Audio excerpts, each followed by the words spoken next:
It's been a busy month, what with doing a lot of reading and research, writing, just trying to be able to be more productive than we've been of recent. But it's also been a busy month because there's been some exciting news with recently getting on iTunes, accepted for that, and Bond's struggle finally being done with the creation of the RSS. And I will be honest, I'm not that guy. I don't really know what that all entails, but I do know that at one point a couple months ago, Bond described trying to make the RSS feed. He described it as trying to eat a shoe. I'm going to trust him in saying that that is a completely accurate description of it.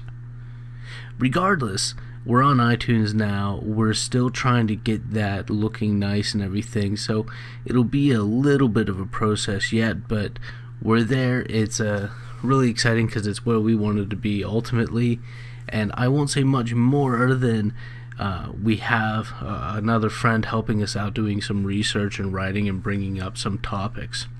Beyond that, we might be going down to doing things bi-monthly, putting out 2 episodes each month so that we can try to keep it around 20 to 30 minutes in length and just try to be more consistent on that. However, we're also talking about doing some shorter 5-minute burst, little micro things here. But enough of all of that. Let's get to a story.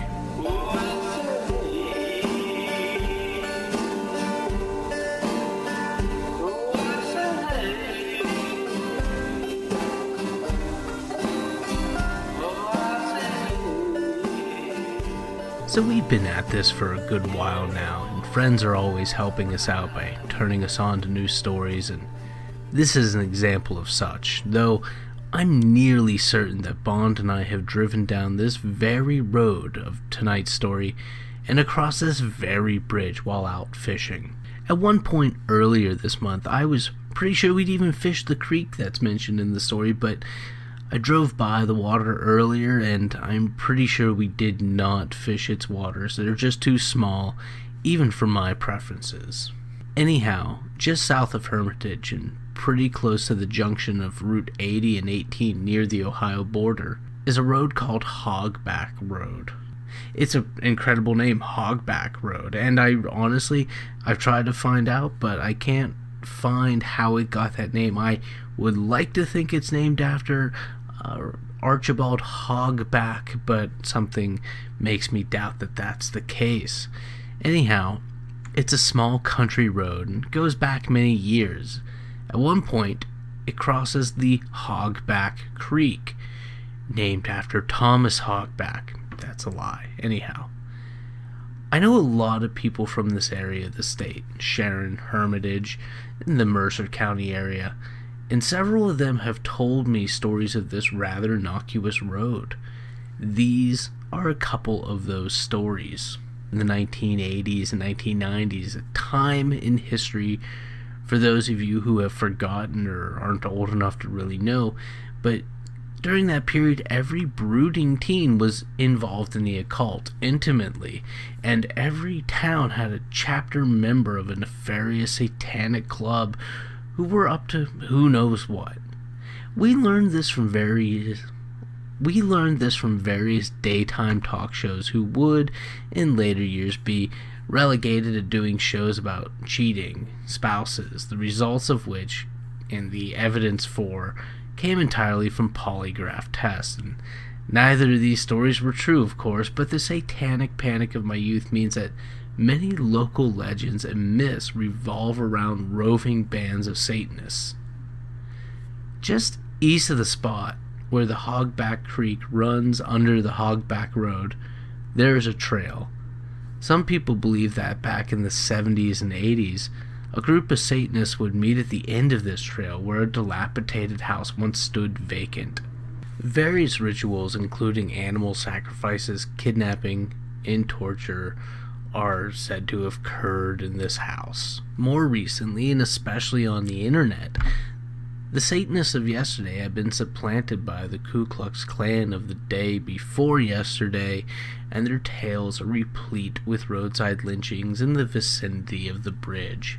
And the bridge really always has been the focal point of the haunts of Hogback.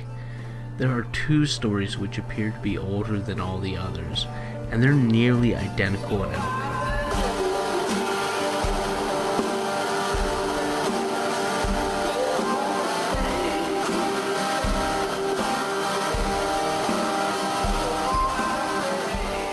The first of these stories, which I heard from a couple different people, talk about the Hermitage area at the dawn of the 19th century. The towns of Sharon and Hermitage were taking form in the late 18th century during a time which they represented the western frontier of the United States. As noted in other episodes, particularly that on Corn Planter, this was a period in history when American Indian tribes, particularly the Delaware and Mingo, were involved in often violent land disputes with the new European settlers in the area. Sometime before the year 1800, before a bridge was built over the Hogback Creek, a family was driving a wagon across the small Hogback Creek on their way to set up a homestead when they were attacked by a small party of Indians.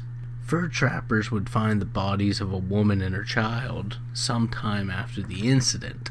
The next story, which is parallels, it's a twin of that, I've heard more often than any others, and it occurs right at the bridge, sometime in the 1960s, maybe a bit later.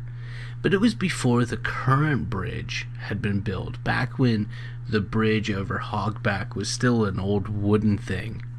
The road was as narrow then as it is now, and the Amish were then, as they are now, a very big presence in the area outside Hermitage, Sharon. An Amish woman with her young child. They were riding home towards West Middlesex along Hogback Road when some teens, joyriding and drinking off the winding back road, caused her horse and buggy to roll over off the side of the bridge and into the creek where they were killed. The storytellers I've spoken with haven't been able to tell me if the automobile driver was charged for this accident.